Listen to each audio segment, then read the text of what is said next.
بسم اللہ الرحمن الرحیم۔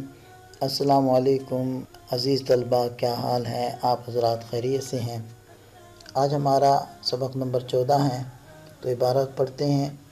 وَلِلْمُقَابَلَةِ نَحْوُ اشْتَرَيْتُ الْعَبْدَ بِالْفَرَسِ وَلِلْقَسَمِ نَحْوُ بِاللَّهِ لَأَفْعَلَنَّ كَذَا۔ اب اس کی ترکیب دیکھ لیں۔ وہ عاطفہ ہے اور للمقابلہ یہ جار مجرور ظرف مستقر ہو کر الباء مبتدا کی خبر نکال لیں تب ٹھیک ہے، یا قد تکون جو فعل ناقص ہم نے جیسے پہلے بھی نکالا تھا وہی محذوف نکال لیں اور اس کی خبر بنا دیں آپ للمقابلہ کو، تب بھی ٹھیک ہے۔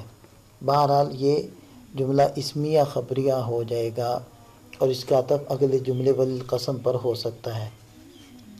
نحو مضاف، اشتریت فعل بفاعل، العبد مفعول به بالفرس جار مجرور اشتریت فعل کے متعلق، فعل اپنے فاعل مفعول بھی متعلق سے مل کر جملہ فعلیہ خبریہ ہو کر نحو کا مضاف الیہ ہو کر یہ مثال ہو مبتدا محذوف کی خبر، مبتدا خبر جملہ اسمیہ خبریہ ہو گیا۔ وہ عاطفہ ہے للقسم، اس کی بھی للمقابلہ کی طرح ہم ترکیب کر لیں گے کہ یہ جار مجرور ظرف مستقر ہو کر الباء کی خبر ہے یا قد تکون فعل ناقص کی خبر ہے۔ نحو مضاف ہے، باللہ جار مجرور، یہ اقسم پھر ہم محذوف نکالیں گے اس کا متعلق ہوگا۔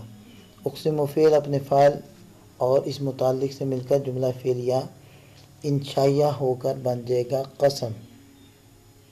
اور لأفعلن یہ فعل بفاعل ہے یعنی متکلم کا صیغہ ہے، لام اس کے شروع میں تاکید کے لیے لگا ہے جو قسم کے جواب پر لگتا ہوتا ہے، اور قضا اس میں مبہم ہے مفعول بھی، تو فعل اپنے فاعل مفعول بھی سے مل کر جملہ فعلیہ خبریہ ہو کر یہ جواب قسم، تو قسم جواب قسم سے مل کر جملہ فعلیہ انشائیہ ہو جائے گا، کیونکہ قسم کا انشاء کیا جا رہا ہے، قسم کو پیدا کیا جا رہا ہے، قسم کی خبر نہیں دی جا رہی، اس لیے یہ انشاء بنے گی۔ اب ترجمہ دیکھ لیں۔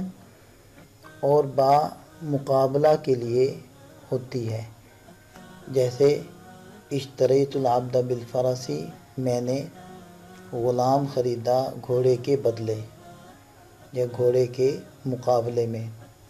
وللقسم اور با قسم کے لیے ہوتی ہے، جیسے اللہ کی قسم میں ضرور بھی ضرور ایسا کروں گا۔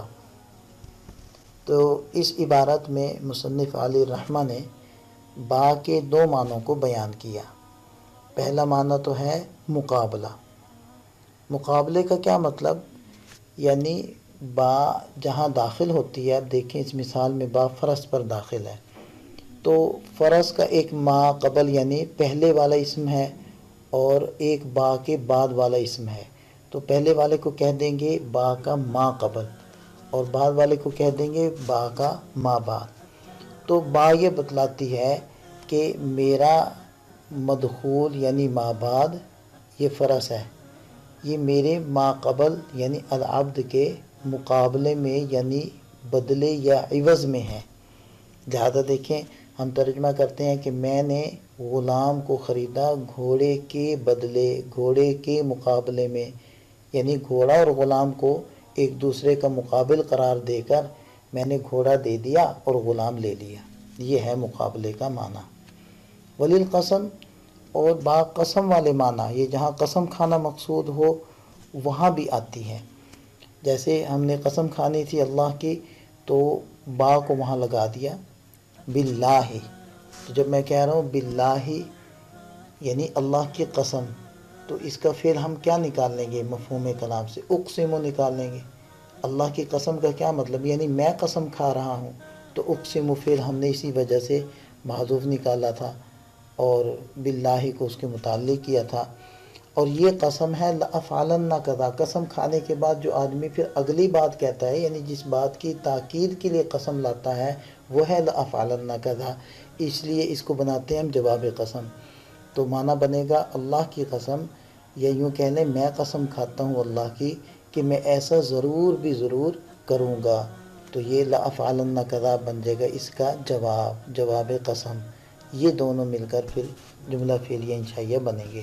تو بہرحال اس عبارت میں مصنف علیہ الرحمہ نے با کے دو معنی بیان کیے ہیں، قسم والے معنی اور عوض یا مقابلہ والے معنی۔ اس کا خوب اچھے سے تکرار کر لیں۔ اللہ تعالیٰ ہم سب کا حامی و ناصر و دعا میں یاد رکھیے گا۔ السلام علیکم۔